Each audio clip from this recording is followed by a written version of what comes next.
Bonjour et bienvenue à la vidéo sommaire de tout ce que j'ai mangé lors de mon voyage à Disney World avec mon frère. Mais avant de débuter, je me présente Marie-Christine, passionnée des parcs thématiques du Walt Disney World Resort en Floride.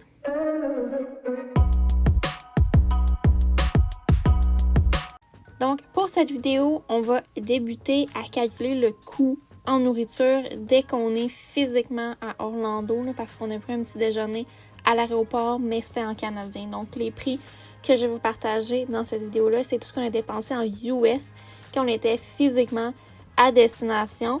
Et on a essayé d'y aller pour une journée assez typique. On a fait des quick service, quelques table service dans notre voyage.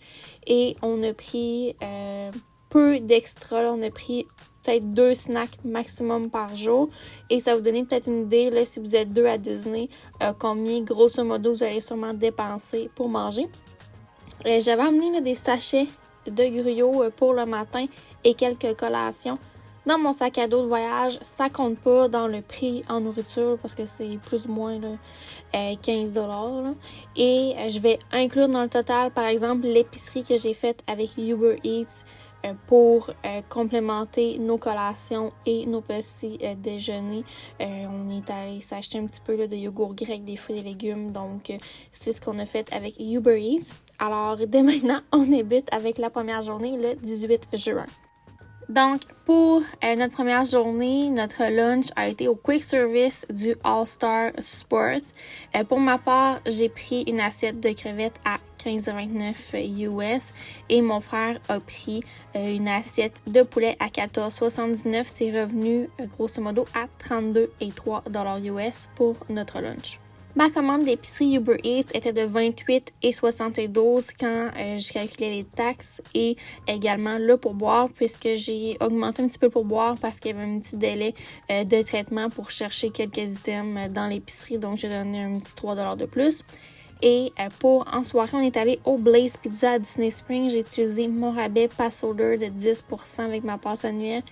C'est revenu à 22,90$ US.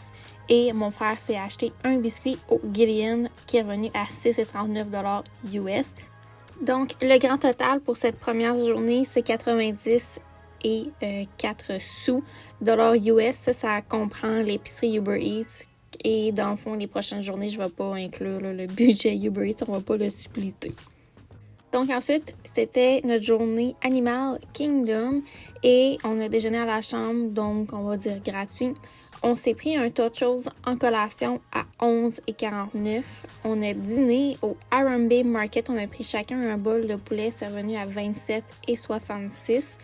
Ensuite, on s'est pris un dessert, un Pineapple Crisp à 7,23. Et on a soupé au Satellite Canteen. On a pris chacun les cheeseburgers Steam Pods et c'est revenu à 28,30$ US.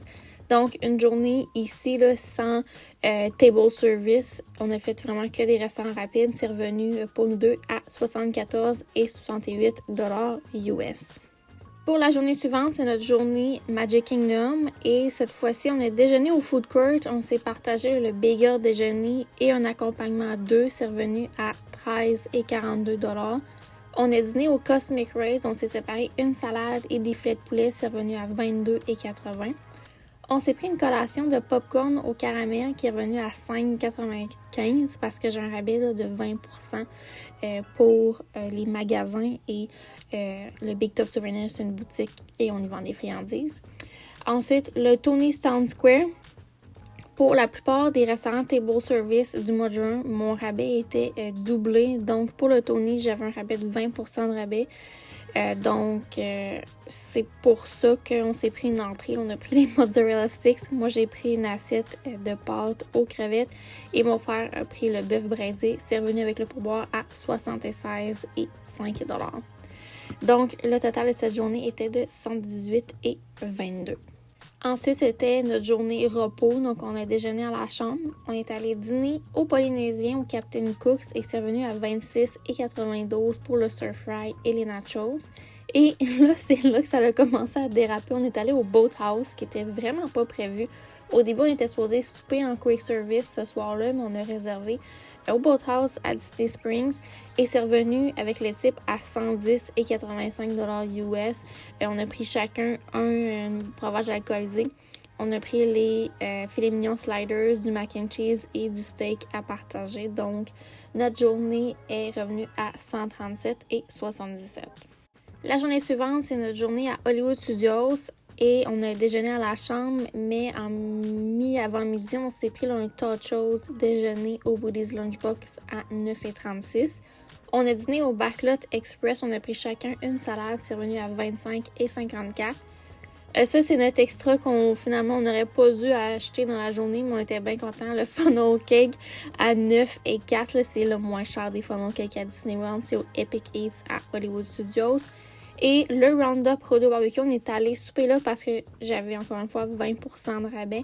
Donc ça avait valu vraiment la peine d'aller manger là pour tout ce qu'on avait d'inclus dans le repas. C'est revenu à 93,06 $ avec le pourboire. Donc ma journée totale, 136,98 $ US. Ensuite, journée de repos, j'ai pris un tachos au quick service de l'hôtel parce que Philippe, à chaque matin, me demandait s'il pouvait manger ça. Donc, je l'ai pris cette journée-là. On s'est séparé ça pour déjeuner 11,81 $. C'était quand même très gros. Et ensuite, on a dîné au food court. On a pris chacun le poulet sésame. Donc, c'est revenu à 27,54 $. Et là, un autre souper pas prévu. On était supposé faire du quick service ce soir-là. Et finalement, on a terminé au Keep Me Café. Et avec le pourboire, au moins j'avais 20% de rabais à ce restaurant-là. C'est revenu à 95,9 $ US. Donc notre journée est revenue à 134,44 $ US. Et notre dernière journée de parc, c'est celle Epcot. On a déjeuné à la chambre. On a dîné au Connections Eatery pour 26,39 $. J'ai pris un Mickey Bar à 6,50 $ et un café Joffrey's à 5,19 $. On a soupé au Space 220. Là, j'ai pas de rabais. Et on est allé au lounge, donc c'est beaucoup moins cher que le menu à prix fixe dans la salle à manger traditionnelle. On a pris une entrée de chou-fleur. Ensuite, Philippe a pris un saumon. Moi, j'ai pris le steak frites. C'est revenu à 107,66 $ US avec le pourboire. Et pour dessert, Philippe s'est pris un bread pudding en Allemagne pour 5,10 $. Quand même un très bon snack pour rapport qualité-prix. Alors, le total pour notre dernière journée de parc, c'est 161,57 $ US. Et notre grand total nourriture lorsqu'on était à Disney World est de 853,70 $ US. On a fait, dans le fond, 2 table service non prévus, là, dont le Boathouse et le Keep Me Café. On les avait pas réservés d'avance. Sinon, les autres restaurants table service, c'était prévu. Donc, notre budget initialement, c'était 50 $ US par personne par jour, donc 700 $. Donc, on a dépensé 153,70 $ de plus que notre budget estimé parce qu'on a fait 2 folies à 2 restaurants que c'est pas donné. Et ensuite, si on avait pris le dining plan à environ 75 $ US par personne pour les 7 jours, ça serait venu à 1050 $ grosso modo, sans compter notre épicerie. Donc, moi, pour ma part, j'ai un rabais dans les restaurants. Donc, avec la passe annuelle, c'est plus avantageux d'utiliser notre rabais que de prendre le plan repas. Mais ici, on voit dans l'exemple que vu qu'on a fait presque un table service par jour, ça aurait valu quand même la peine de prendre le plan repas table service. Puis on aurait eu de l'alcool à presque tous les repas que là, on n'en a pris qu'une seule fois dans le voyage. Et on aurait eu là, quelques snacks de plus qu'on aurait pu profiter. Mais on n'aurait pas pu choisir nécessairement tout ce qu'on veut quand on veut. Parce que là, on voit que il y a certains items, exemple les tachos déjeuner, c'est pas un snack. Donc, tu sais, là, on regarde le prix total, mais il y aurait des items qui aurait peut-être fallu qu'on change dans nos plans. Si on avait pris le dining plan pour vraiment respecter qu'est-ce qui est admissible en crédit collation et qu'est-ce qui est un quick service, qu'est-ce qui est un table service. Mais on peut voir que le budget repas est quand même très près de ce que le dining plan aurait coûté. Si on considère, exemple, j'aurais eu aucun rabais au restaurant, on aurait dû prendre le dining plan, ça aurait été gagnant pour nous. Donc, j'espère que cette vidéo vous donne une petite idée de comment on mange quand on va à Disney. Est-ce qu'on mange beaucoup? Est-ce qu'on mange pas beaucoup? Est-ce qu'on peut faire des économies en se faisant livrer une épicerie et déjeuner à la chambre? Donc, on a vraiment une très bonne mise en situation. On a des quick service, des table service, des snacks. Donc, on s'est vraiment gâtés. On s'est laissé aller. Et plus le voyage a progressé, plus vous avez vu que au début, on était très budget. À la fin, on va se prendre un drink, on va se prendre une entrée, on va se prendre s'il n'y a pas de problème. Donc, on a eu bien du plaisir pour ce voyage-ci. On a vraiment bien mangé. Puis on a fait des restaurants que Philippe avait jamais fait. Donc, ça, je suis très contente. Et il était vraiment épaté de la sélection de restaurants. Donc, il a beaucoup aimé le Tony's Town Square, le Boathouse, le Roundup Road Barbecue, le Camé Café et le Space 220. C'est des restaurants qu'il avait beaucoup aimé. Et un voyage d'avant, on avait fait le Sci-Fi Dine-In Restaurant qu'il avait beaucoup aimé aussi.